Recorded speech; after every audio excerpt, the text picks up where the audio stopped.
नमस्कार दोस्तों, मैं हूँ राजेश आर्या और आप देख रहे हैं बड़ी न्यूज। हम एक शख्सियत से आपको मिलाने वाले हैं।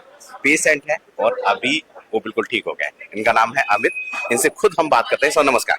नमस्कार। सर अपने बारे में अपनी जर्नी बताइए, क्योंकि आप बीमार रहे थे और अब बिल्कुल आप ठीक फील कर रहे हैं। हाँ, क्या प्रॉब्लम थी आपको? सीकेडी डायग्नोस हुआ था 2023 में।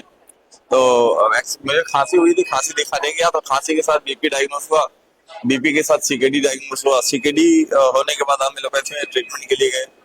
तो 2 साल तक तो कोई दवाई, सिर्फ बीपी की दवाई चलती रही, बाकी सब कुछ ठीक रहा। तीसरे साल में फिर हमें अब डॉक्टर के पास गए तो डॉक्टर ने बोला कि आपको हॉस्पिटलाइज करना पड़ेगा, आप हॉस्पिटल जाओ। और जब हम हॉस्पिटल गए तो हॉस्पिटल जाते हैं हमारी डायलिसिस शुरू कर दी। डायलिसिस शुरू करने के बाद बॉडी में पानी भरना शुरू हो गया और ऐसी स्थिति हो गई कि रोज जो है 8 लीटर 10 लीटर पानी भर जाता था। पूरा बॉडी स्वेल हो गया था। मेरा वेट 66 से 76 केजी हो गया था। इन सब के दौरान जब हमने 14-15 लाख रुपए खर्च हो गए तो हमने बोला कि अब हम और इलाज यहाँ नहीं कराएंगे, बिकॉज हमें हमारे पास ऐसे खत्म हो गए, इंश्योरेंस का पैसा खत्म हो गया। जब इंश्योरेंस का खत्म हो गया पैसा, हॉस्पिटल हमने बताया कि भाई पैसे खत्म हो गए, तो उन्होंने बोला कि ठीक है। फिर हमने बोला कि हम एम्स में इलाज कराना चाहते हैं, तो इसलिए उन्होंने हमें डिस्चार्ज कर दिया। फिर हम एम्स गए।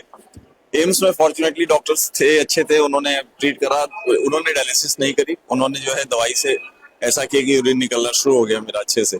यूरिन वैसे पहले कभी बंद नहीं हुआ था, यूरिन डिस्चार्ज चल ही रहा था। ऐसा कभी नौबत नहीं आया कि मेरा यूरिन बिल्कुल बंद हो गया हो, और ऐसा भी नौबत नहीं आया था कि डायलिसिस करने की जरूरत थी। मुझे पता नहीं क्यों किया, मुझे नहीं पता, वो डॉक्टर जाने। बट एम्स ने जो है वहां जाने के बाद मेडिसिन के थ्रू यूरिनेशन बढ़ा दिया और बॉडी से पानी निकलना शुरू हो गया। पानी निकलने के बाद एक समय ऐसा है कि बॉडी नेचुरल स्टेट पे आ गई। तो उसके बाद उन्होंने एक डायलिसिस लास्ट में करा था, बिकॉज यूरिया जो है शायद 200 150 के आसपास हो गया था। उसके बाद उन्होंने मेरे को सितंबर के महीने में डिस्चार्ज कर दिया। ये बात है लास्ट ईयर अप्रैल से लेकर सितंबर के। तो जब डिस्चार्ज कर दिया उसके उसके उस दौरान हम डॉक्टर बीआरसी को टच में थे। मेरी वाइफ बहुत वीडियोस देखती थी, तो हम लोग सोचते थे कि हम करेंगे करेंगे जाएंगे। तो फिर हमने जो है, वैसे हम पिछले 3 साल से उनका प्रोटोकॉल ही फॉलो कर रहे थे। घर पे हम सेफ थे। डॉक्टर बीआरसी से बगैर मिले आप प्रोटोकॉल को हाँ, हम उनका प्रोटोकॉल फॉलो करते थे। तो 2023 में जब डायग्नोस हुआ था, तब से ऑलमोस्ट हम प्रोटोकॉल पूरा तो नहीं करवाते थे, ऑनेस्टली झूठ नहीं बोलूंगा, बट कहीं ना कहीं खान पीन रहन सहन जो है प्रोटोकॉल के हिसाब से चलाने की कोशिश करते थे। उसका रिजल्ट ये था कि हम लोगों को कभी मेडिकल असिस्टेंस की जरूरत नहीं पड़ी। मेरा काम इवेंट का है तो ट्रैवलिंग बहुत ज्यादा होती है। उसी कंडीशन में मैं बहुत ट्रैवल भी करता था, मतलब एज इन की आप देखोगे तो मैं महीने में 8 दिन 7 दिन 10 दिन तक लगातार फ्लाइट से ट्रैवल कर रहा हूँ, एक जगह दूसरी जगह दूसरी तीसरी जगह होता हूँ। तो ऐसी कंडीशन में जनरली पेशेंट बिस्तर पकड़ लेते हैं, पर मैंने वो उम्मीद नहीं छोड़ी और मैं काम करता रहा।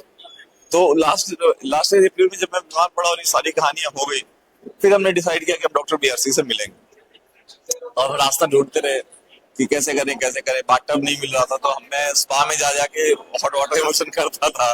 तो वहां तो कुछ और करते नहीं थे, लेकिन हॉट वाटर इमर्शन की स्पा जाता था, 2-2 3-3 हजार रुपए देके स्पा का आता था, हॉट वाटर इमर्शन करता था। फिर हमने डिसाइड किया कि डॉक्टर बीआरसी के यहाँ जाके उनको बाथटब लेके आएंगे, ग्रेट सिस्टम वाला। तो अब ऑनलाइन का जमाना है, तो हमें भी ट्रस्ट नहीं होता था कि भाई ऑनलाइन तो अवेलेबल है, बट कितना सच है कितना झूठ है, लोग पैसे ठग लेते हैं।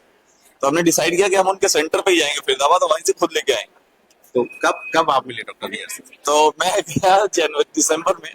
तो एक बार गया था, संडे को गया, तो वो पता चला कि फैक्ट्री बंद है उनकी। तो उस दिन तो कुछ नहीं हुआ। दूसरी बार फिर अगले हफ्ते सैटरडे को हम गए वहां बात करने के बाद।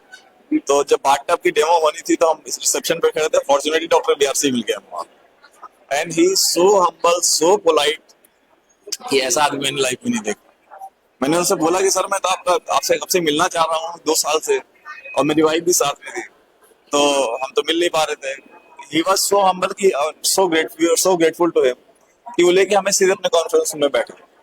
एंड देन ही गाइडेड, और हम अपना बाथटब लेके आए वहां से। आप आज दिसंबर से लेकर के आज अप्रैल आने मार्च आ गया है, मेरे बॉडी से पूरी स्वेलिंग गायब हो गई है। बिल्कुल कहीं कोई इतना इतना हाथ था, स्वेलिंग पूरी गायब हो गई है।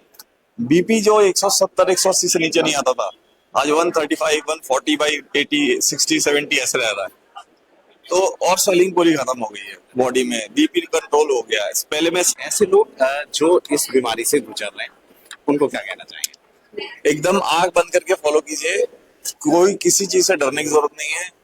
और मैं ये गारंटी के साथ बता सकता हूँ कि जो डॉक्टर साहब बोलते हैं कि आपकी हिम्मत से आप चल सकते हैं, और कोई ये बिल्कुल रिवर्सिबल बीमारी है, और इसका प्रत्यक्ष प्रमाण मैं हूँ। मतलब मैंने खुद ये फील किया हुआ है, और मैं खुद देख रहा हूँ। आप ये सोचो, इस बीमारी के होने के बाद मैं पूरे इंडिया में ट्रेवल करता रहता हूँ। अभी भी मैं पिछले महीने भी मैं 3 बार ट्रेवल किया है। उदयपुर गया हूँ, बॉम्बे गया हूँ, चेन्नई गया हूँ। इवेंट करता हूँ, लार्ज स्केल इवेंट करता हूँ, इंडिया के बड़े बड़े लॉन्चेस करता हूँ, लेकिन मेरे को कोई नुकसान नहीं है। बस मैं सिर्फ प्रोटोकॉल फॉलो करता हूँ। थैंक यू मिस्टर अमित, हमसे बात करने के लिए, हमें सब ये जानकारी देने के लिए कि कोई भी बीमारी ऐसी नहीं है जो ठीक नहीं हो सकती। Thank you so much.